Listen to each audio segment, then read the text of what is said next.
आइए सीखते हैं बैंकिंग एग्जाम्स में वोकैब यूसेज बेस्ड।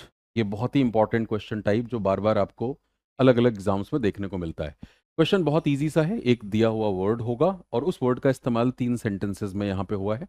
आपको क्या पूछा जा रहा है? Identify the sentence in which the given word has been properly used.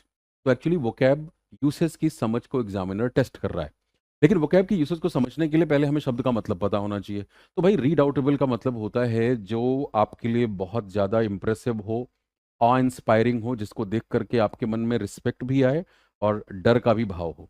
ये शब्द खास तौर से जो आपके ओपोनेंट्स होते हैं, सपोज आप किसी स्पोर्ट्स की बात करें, अब उसमें आपका ओपोनेंट एक रीडाउटेबल ओपोनेंट है या फॉर्मिडेबल ओपोनेंट है। ये फॉर्मिडेबल वर्ड भी आपको बार बार सुनने को मिलता है, यानी जो आपका विरोधी है उस गेम में, जो आपका ओपोनेंट है जिसके अगेंस्ट आप प्ले कर रहे हैं, वो काफ़ी अच्छा है अपने उस स्पोर्ट्स में या अपने काम में।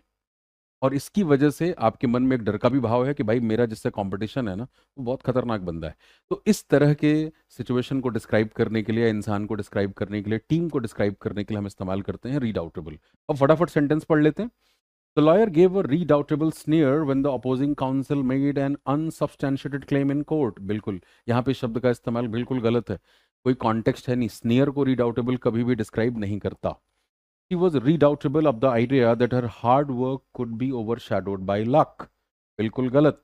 अब यहाँ पे एग्जामिनर ने ये कोशिश करी है कि लोग रीडाउटेबल को डाउट के साथ देखेंगे तो उन्हें लगेगा ये ठीक है, तो बिल्कुल डाउट के साथ इसका लेना देना बिल्कुल भी नहीं है, राइट। एंड तीसरा, his redoubtable remarks about the team's efforts demotivated everyone in the room. तो अगेन रिमार्क्स के लिए भी हम रीडाउटेबल का इस्तेमाल नहीं करेंगे, ये कंटेक्चुअली गलत है। सो करेक्ट आंसर क्या हो गया? None of these. तो this is a very easy question type और अब आपका काम यह है कि आप कमेंट सेक्शन में रीडाउटेबल का इस्तेमाल करके कम से कम 2 सेंटेंसेस बनाएंगे। Thank you.